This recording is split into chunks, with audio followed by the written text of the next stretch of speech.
Do you want to know how to solve the last layer for the Megaminx in 4 easy steps? Well, stay tuned to find out.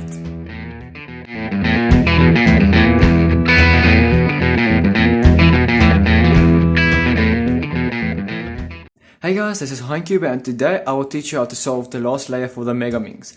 This tutorial is for beginners, so if you already know how to solve the last layer, then this won't help you. So let's get started with the tutorial.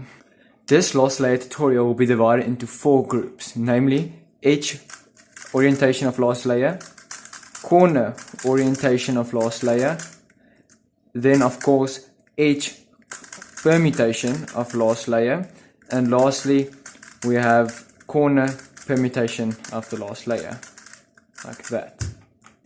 The first step is EOLL, and EOLL is edge orientation of last layer, which basically just means turning all these edges around so that all the edges are the same color. And for these two cases, you have the same algorithm as for these two on a normal 3x3. Because on a normal 3x3, you can either get a V like this or a bar. And when you have a bar, it's F, R, U, R prime, U prime, F prime. And for this one, it's F, U, R, U prime, R prime, F prime. So hopefully you already know those two algorithms. And we use those two here with these two. You can also use it here, but you will understand later. So you can either have one edge oriented or 3, as you could see here. So let's just take this one aside so we can do these two first. So the difference between these two obviously is these 3 edges are adjacent to each other.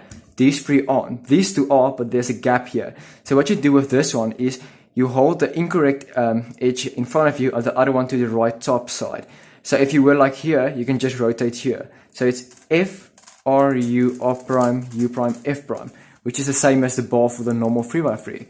And this one is like the V for the normal 3x3. It's, you hold it like this with this one in front of you and this one to the right. It's F, U, R, U prime, R prime, F prime. And that solves the edges. And the last one, you have 2 choices. So you can either do the longer way, which is way easier, or you can learn a new algorithm for it. And let's go through the easier way. So the easier way, first of all, is going to be doing the bar algorithm, which is F, R, U, R prime, U prime, F prime. And remember, when you do it, the correct edge should be on your left side. And then you have the second case that I show, where you have the V case. So it's F, U, R prime, U prime, R prime, F prime. And that solves that part. So you can do it that way, or you can use the algorithm, which I will show now. Here's the algorithm that you can use to solve this entire case with one algorithm, but it's a bit harder than the first two. So it goes like this: F, R, U2, R2 prime. Remember, R2 prime isn't the same as R2. F, R, F prime, U2 prime, F prime. As you can see, that solves the star. So obviously this is much faster than the first way, but if you don't want to learn the algorithm, you can use the first one that I showed. The next step is COLL, which means corner orientation of last layer, which also means flipping these corners around to make the entire top side solved, like this. So luckily you don't have to learn any algorithms for this step. You only do 4 moves over and over until it's solved. So do a Z prime rotation, which is like this. You can hold the cube on the table if you want, if it's easier. I don't personally do this, but some people do, so if it helps, you can do it. Now move this face, the L face, until you find an unsolved corner right in front of you, like this. And as soon as you have this corner, you do this sequence. And you have to complete the sequence, and that will make sense in a second. So it's U prime, R, U, R prime. Then you do it again. U prime, R, U, R prime. And as you can see, that solved it. The reason I say you need to complete the sequence is, let's say this corner. It's U prime, R, U, R prime, U prime, R, U prime.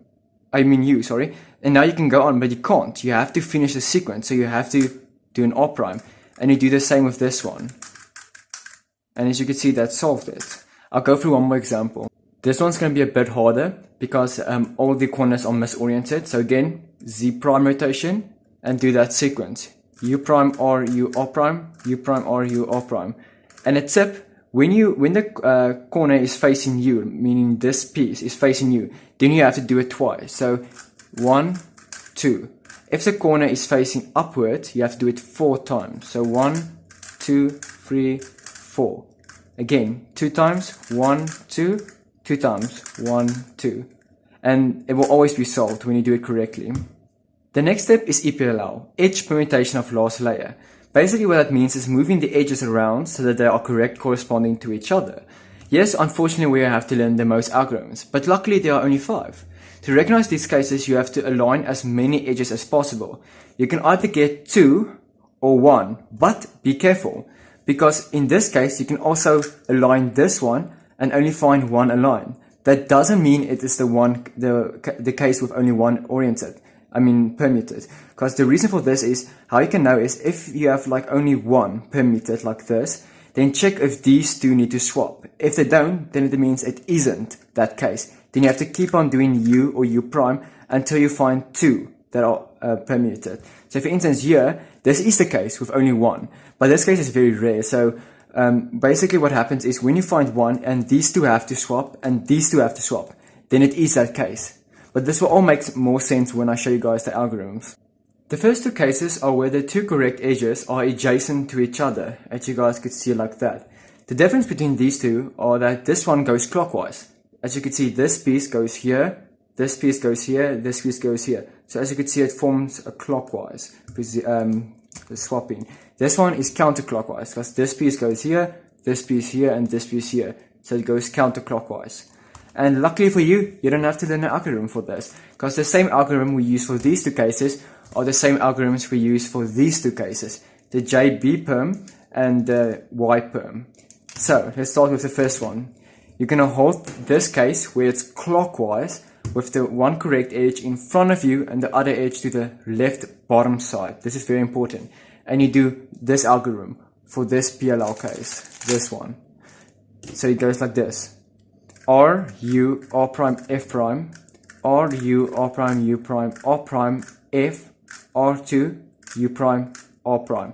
And that permutes all the edges. And for this case, you're going to do the Y perm that goes like this. And you're going to do it not the same as this one, but differently. You're going to hold it like this, with the first correct edge in front of you and the other one to the bottom right. And then you do the algorithm, which goes like this. F, R, U prime, R prime, U prime, R, U, R prime, F prime, R, U, R prime, U prime, R prime, F, R, F prime. As you can see, that permuted all the edges. So those are the first 2 cases. The next 2 cases are when the 2 solved edges are not adjacent to each other. As you can see, there's a gap between these 2. And again, obviously the difference between this one and this one is this one moves clockwise and this one moves counterclockwise, as you guys could see there.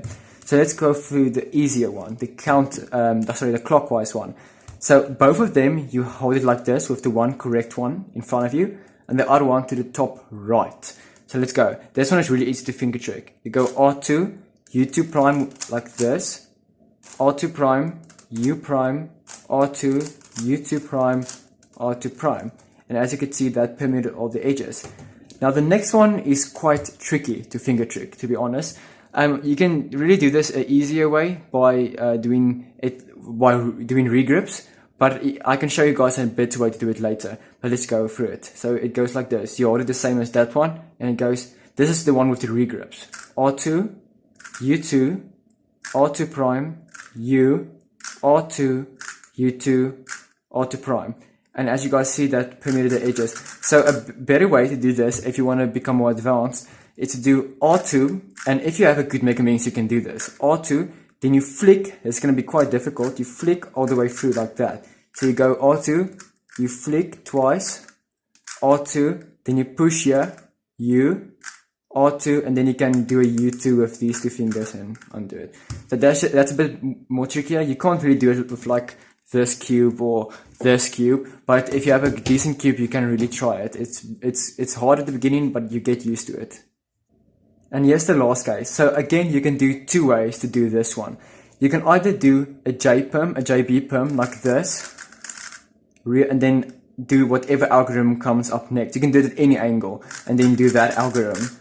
Or you can do a different algorithm. So remember how you recognize this case is when the one edge is solved, these 2 swap, these 2 swap. And this is the algorithm for that. It's a bit tricky, but it's much faster than doing a JPerm, recognizing the case and do another algorithm. So it goes like this. L, R, U2, L prime, U, R prime. L, U prime, R, U2, L prime, U2, R prime, U. And as you can see, that permitted the last edges. So to be honest, I use this this method by just doing a JPerm and then looking at the pieces and doing this case for like a while. You don't have to learn the algorithm, but again, if you want to improve it, can help like 2 or 3 seconds. So it helps a bit. So just learn the algorithms and you'll do good. The last step is CPLL, which means corner permutation of last layer, again, which means moving these pieces around until the cube is solved. And for this step, it's probably the easiest step because we used commutators. You don't have to know what a commutator is to use it. So again, you do a Z prime rotation. I'm going to do an easy example and then a hard example next. So you do a Z prime rotation, which goes like this. And then what you're going to do is you're going to take this piece out. But you need to remember these two colors. So it's orange and light blue. So you take it out like this, as you could see. Now where does this piece need to go? It needs to go here at the orange and light blue. And you put it in like that. But while you do that, you need to remember these two colors, which is light green and orange. So you put it in there. And now where does these two pieces need to go? It needs to go here, which is the location for the light green and orange. And again, you need to remember these two colors, light blue and cream. So you insert like that. And now where does this piece need to go? Light blue and cream. Here it needs to go. And as you can see, it's always going to end up correctly solved. So I'm going to go through a much more harder case where you have to do something tricky, but it's still really simple. The reason why this case is trickier because these two pieces need to swap and these two need to swap. So you're going to understand why it's a bit trickier. So again, do a Z prime rotation, take this piece out. Which colors are there? It's orange and light blue. So you take it out. Where's orange and light blue? Here it is. What are these two colors? It's pink and cream. We insert there. Where's pink and cream? It's here, pink and cream. But now, there's no color here. There's no corner. So when we insert it, what do we have to memorize now? You don't have to. You just go on to the next corner. Here we have the next corner, which is light green and orange. Take that out. Take it here, which is cream and light blue. And this needs to go here. So whenever you're stuck, just continue with the next corner. It's actually quite simple. So yeah, we are done with the tutorial. So next week I'll make a video where it's way more difficult last layer algorithms than these that I showed you guys today. But that's because instead of using commutators and a sequence of 4 moves over and over again, that we actually use algorithms. So that will be the video next week. So if you guys want more tips on Megaminx videos, I have a playlist in the description below where you can look and find a bunch of Megaminx tutorials and improvement and a bunch of Megaminx stuff. If you guys enjoyed this video, please go follow all my social media. It'll be down in the description, and peace.